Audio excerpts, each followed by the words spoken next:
I have a gun in my purse. They trying to make me out the car.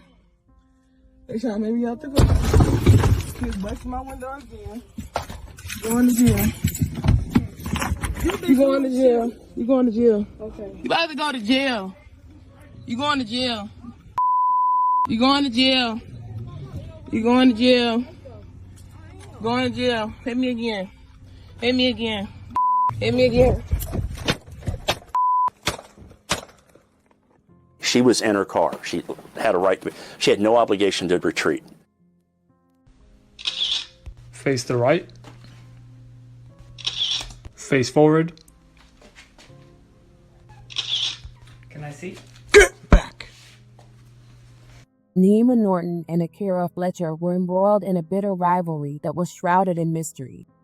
While conflicts often have discernible motives that escalate to violent outcomes, the roots of their hostility were never publicly clarified. It alleged they harbored a deep-seated dislike from the beginning, but underlying this animosity was a shocking twist. Both women were allegedly involved with the same man, who had gotten each of them pregnant. However, this was just mere speculations. This lack of understanding fuels both tragedy and fury. Often, knowing the backstory helps sort out the chaos, letting people choose sides or label the victim and the villain. Yet, in the disturbing reality of Norton and Fletcher, there was just raw, inexplicable hatred. They were fierce adversaries, constantly clashing, with each heated argument inching closer to deadly outcomes. And on July 12, this volatile enmity reached its tragic climax. Fletcher shot Norton, who succumbed to her injuries over a month later on August 24, also wounding a friend involved in the altercation. The community was not only shocked by the murder itself, but also by Fletcher's appalling decision to post the incident's video on social media after her arrest. This action ignited a divided and heated debate, stirring a mixture of outrage and deep sorrow. The unresolved anger and unanswered questions surrounding this case highlight a grim reality where sometimes the depths of human hatred remain unfathomably and destructively inexplicable. Welcome to the American Crime Femicide channel. Please like, share, subscribe, and hit the notification bell for future uploads. Me and the girls I beat up when I catch them for talking ish. There we go. There we go. Got his ass. What was all that shit, boy? Come on now, get up. That's all you gonna give me? Come on, boy. Hey, Brody. I got his ass. Oh, he's a bitch. Where's my phone? Look at this. We're gonna put this all over social media. Look at this. We caught a bitch one right here. His bitch ass, look. Get up, whore. Yeah. Yeah, you're going all over social media over this one. Why was you talking shit on my name, huh?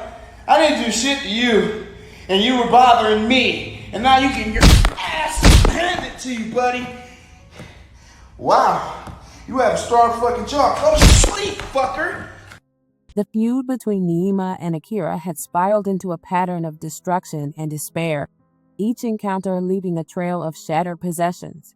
Footage circulated by a friend of Norton's captures what appears to be Akira vandalizing Norton's car, a stark visual testament to their turbulent history. Yet, the animosity escalated far beyond vandalized property. On June 12, their conflict met a tragic and fatal climax. Akira, in a now-removed post, chillingly narrated the events of that fateful day. This is what happened July 12th. There are 911 calls of me asking for help, while being punched in my face and having rocks thrown at me, with Nyema trying to break into my car. Accompanying her words was a harrowing video showing the violent encounter and the moment Fletcher shot the two women.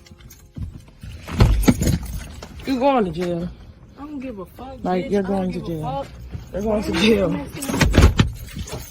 She just threw another rock at me, as you can see. She's slashing my tires. She's slashing my tires. Her and her cousin slashing my tires. As you can see, I have a gun in my purse. I have a gun in my purse. They trying to get me out the car. They trying to get me out the car. She was busting my window again. Going to jail. You going to jail. You going to jail. Okay. You going to jail. I just watched y'all. You going to jail. You going to jail. You going to jail. Like I said, you should be happy. You should be happy you don't get clapped. You should be happy you don't get clapped. You should be happy you don't get clapped. You should be happy you don't get clapped. You should be happy you don't get clapped. Come anywhere near me, I bet you gonna get clapped. I bet you gonna get clapped. I bet you gonna get clapped. I bet you gonna get clapped. Come here. Come here. Come here. Come here. Come here. Bet you gonna get clapped. Bet you gonna get clapped. Bet you gonna get clapped. Shut up, stupid. Do something.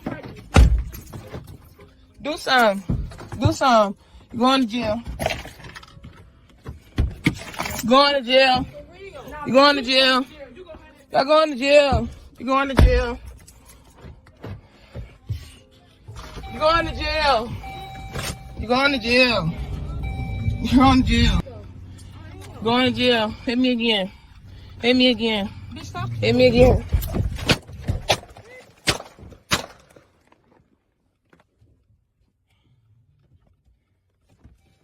The aftermath was grave. Nyema was rushed to the hospital in critical condition, where she battled for her life until her death on August 26. The other woman involved survived her injuries.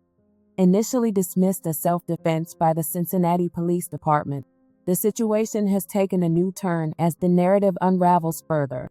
Fletcher now faces charges beyond aggravated murder. A Hamilton County grand jury indicted her for murder and felonious assault. Arrested on August 31, 2024, Fletcher remains in custody without bond. 4 shots, 1 woman dead, another injured, and the woman recording in jail. And this video will likely be part of the evidence against Akira Fletcher. This was the crime scene on the early morning of July 12th. Police taping off an SUV with a flat tire surrounded by shattered glass in the middle of a parking lot where 2 women were shot on Reading Road in Avondale. Fletcher says these were the moments leading up to the shooting. You going to jail. I don't give a. The woman in pink is 29-year-old Nyema Norton. Fletcher was recording when she allegedly shot Norton and another woman also seen in the video. Norton died 6 weeks later. The fatal confrontation playing out on Fletcher's phone. I have a gun in my purse. I have a gun in my purse. They trying to make me out the car. They trying to make me out the car. She's busting my window again. In her Facebook post, Fletcher claims she was being, quote, attacked by Norton. At one point, Norton appears to be holding a knife and then a rock. I don't give a. They're going to jail. She just threw another rock at me, as you can see. She's slashing my tires. Eventually, the 2 women begin walking away, but Fletcher gets out of the car and is heard threatening them before they walk back toward her.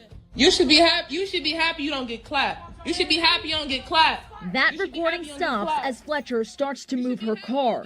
The next video begins with Fletcher's window shattered and Norton approaching her car.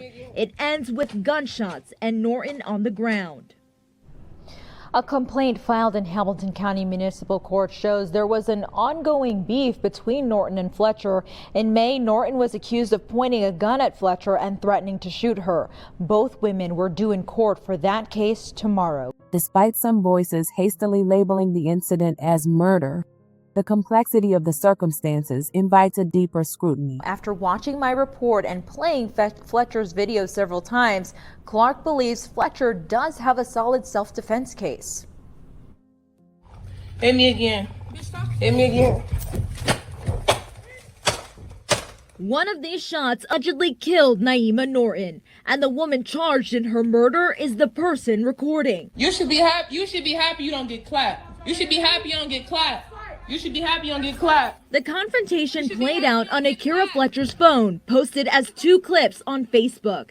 Jay Clark believes this one alone is enough to prove Fletcher acted in self-defense. Basically, it's a new sequence of events at that point because they had disengaged. She had walked off. She tried to drive off. Well, now she's approaching. It shows Fletcher's driver's side window smash as Norton approaches her vehicle, appearing to reach for something before Fletcher allegedly fires the fatal shots.